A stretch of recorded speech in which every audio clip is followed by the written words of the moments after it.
Unposted letters, अनकही बातों का पता।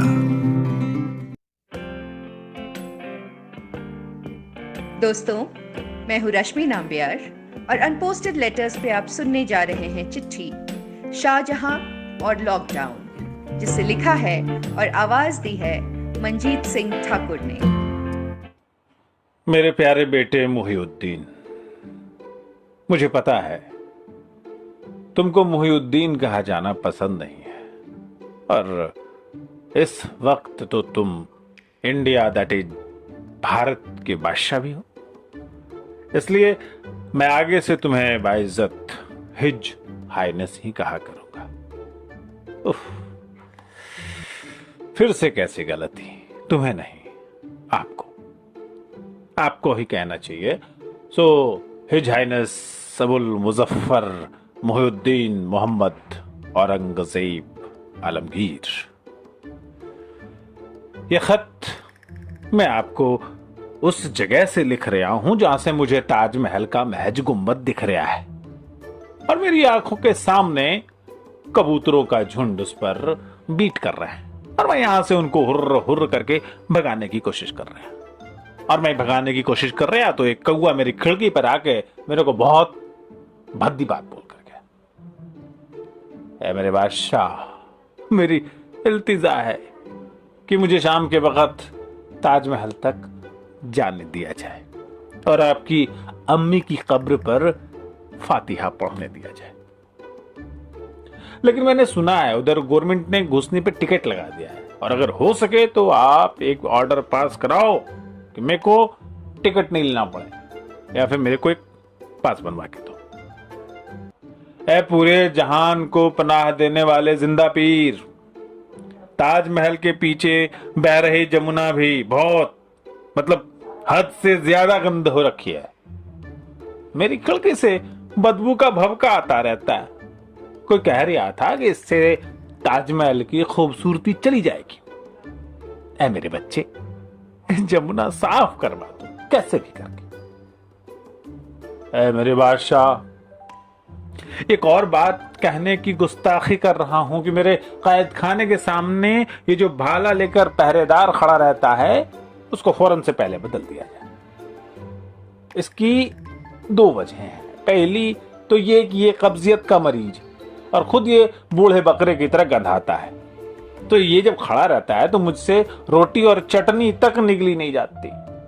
दूसरी बात, ये बड़ा भयंकर किस्म का शायर है और इसको रदीफ और काफिये की जरा भी तमीज नहीं, जरा भी नहीं।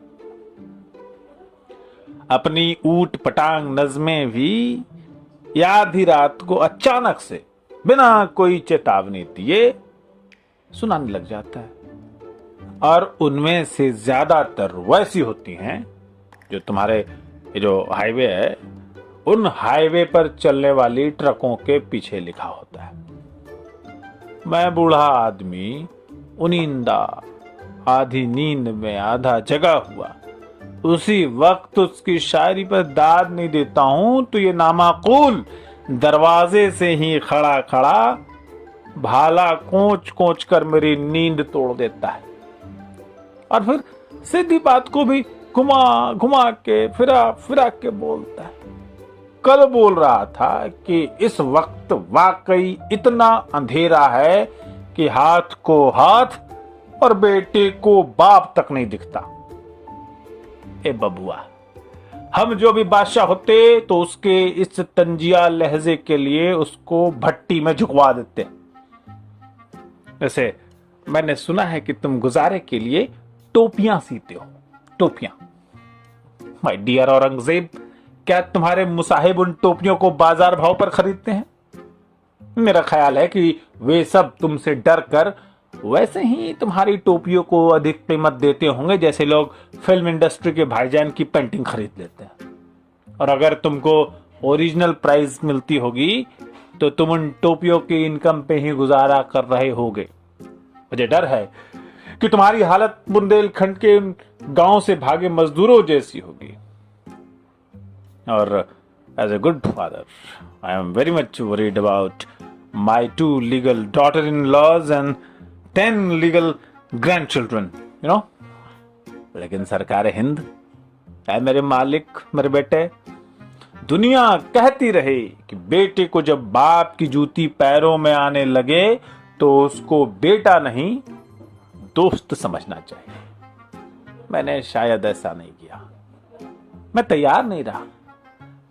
मैंने तवारीख, मेरा मतलब है हिस्ट्री से कतई सीख नहीं ली। मैं अपनी कारस्तानियां भूल गया कि मैंने भी अपने बाप की कुर्सी के पाए खींचने में कोई कसर नहीं छोड़ी थी।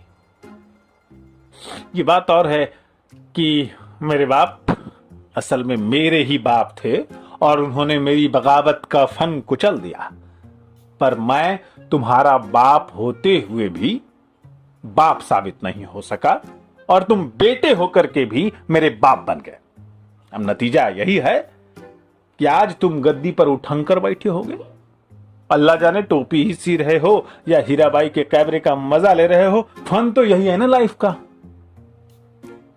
हीराबाई का कैबरे। लेकिन आज मैं तुम्हारे सामने एक कन्फेशन करना चाहता हूं। इस कोठरी में पड़े पड़े मेरी भी उम्मीदों का दिया फड़फड़ा कर बंद हो ही रहा था। हो ही जाता कि एक दिन तुम्हारे ऐसी बदतमीज पहरेदार को गुलाबी रंग वाले 2,000 के 2 और 500 के 2 ये नोट पकड़ा कर मैं आगरे के किले से निकल भागा था। सच बता रहा हूं, भागकर बाहर निकला तो देखता क्या हूं, सब कुछ बंद। न गाड़ी, न घोड़े, न ट्रेन, न बस।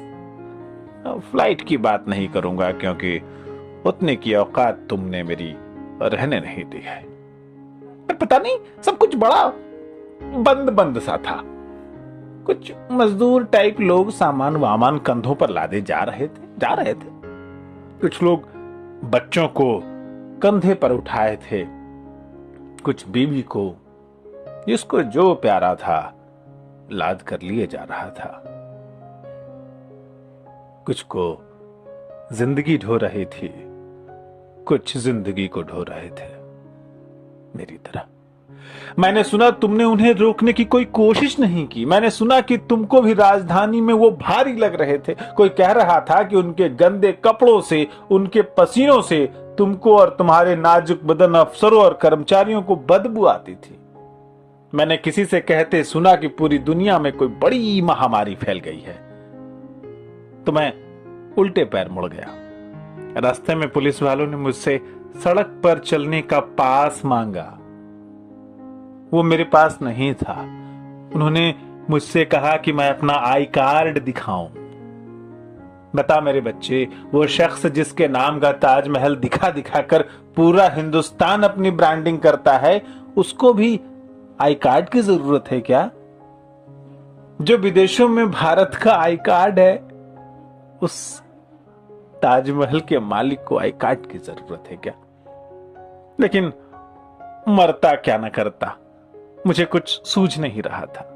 दिख रहे थे तो सड़कों पर बेघर चल रहे वो हजारों मजदूर जो तुम्हारे इस बड़े अंपायर के खंभे हैं, तुम्हारे इन चमकदार इमारतों के पाए हैं। तुमने मेरे बारे में ये खबर फैला रखी है कि मैंने उन 22,000 मजदूरों के हाथ कटवा दिए थे जिन्होंने ये ताजमहल बनाया था। ये सरासर झूठ है, झूठ है ये। मैंने किसी के हाथ नहीं कटवाए। ये सियासत तुम्हारी है मेरे बच्चे। किसी के हाथ काटना, किसी का सर उड़ा देना, अपने भाई को हाथी से कुचलवा देना। दारा शिकोह याद है तुम्हें? सड़कों पर हथेली पर जान लिए इन मजदूरों को देखकर मुझे तुम्हारा ये कैद खाना अधिक बेहतर लगा रे। तो बेटे जी, दिल्ली बॉर्डर से मैं पांव पैदल वापस आगरे आया उन्हीं मजदूरों के साथ। भूख से अतड़ियां ऐंठ कर अंग्रेजी की 8 जैसी हो गई थी और तुम्हारे भव्य जेल के उसी 2 कौड़ी के पहरेदार के हाथ पैर जोड़कर मैं अपनी कोठरी में वापस आ गया हूं। मेरे प्यारे बेटे, प्लीज मुझे जेल के वाईफाई का पासवर्ड दिलवा दो। सुना है बूढ़े बाप को जेल के डालने के चक्कर में लोग तुमको ट्विटर पर ट्रोल भी कर रहे हैं। हैशटैग औरंगजेब 2 दिन से ट्रेंड कर रहा है। मुझे अपने बेटे की ओर से कुछ कहना है। अगर तुमको खुद ही कुछ कहना हो तो मैं अपना लॉगिन आईडी पासवर्ड सब दे दूंगा तुम्हें। कुछ भी हो, तुम मेरे बेटे हो, तुम मेरे अपने हो, मेरा खून हो। बेटे लाल, हो सके तो एक वकील का इंतजाम करना, मुझे एक PIL दाखिल करवानी है। वो जो पहरेदार है ना तुम्हारा, वो बार बार मुझे एक शेर सुनाता है, कहता है बोला ताजमहल को देखकर शाहजहां का पोता, हम भी अरबपति होते अगर दादा दीवाना ना होता। मेरे को ये शेर हर आदमी के जहन से मिटवानी है। वैसे भी आजकल लोग जहन से बहुत सारी चीजें मिटा देते हैं, मोहब्बत भी, गुस्सा भी, विरासत भी, जिसे तुम भूल गए कि हम तुम्हारे अब्बा हुजूर हैं। कोशिश करना कि ऐसा हो पाए, और देखना टोपिया सीते समय सुई उंगलियों में न चुभ जाए। मास्क लगाए रहना, नमाज मोती मस्जिद में ही अदा करना, और हाथ सैनिटाइजर से साफ करते रहना। तुम्हारा अब्बा, और कायदी नंबर 2021। अबुल मुजफ्फर शहाबुद्दीन मोहम्मद साहिब किरण निसानी शाहजहां। दोस्तों, आपको ये चिट्ठी कैसी लगी हमें जरूर बताइएगा। हमें आपके कमेंट्स का इंतजार रहेगा। इस चिट्ठी को लाइक करें, शेयर करें और हमारे चैनल कुछ कहना है को सब्सक्राइब करें।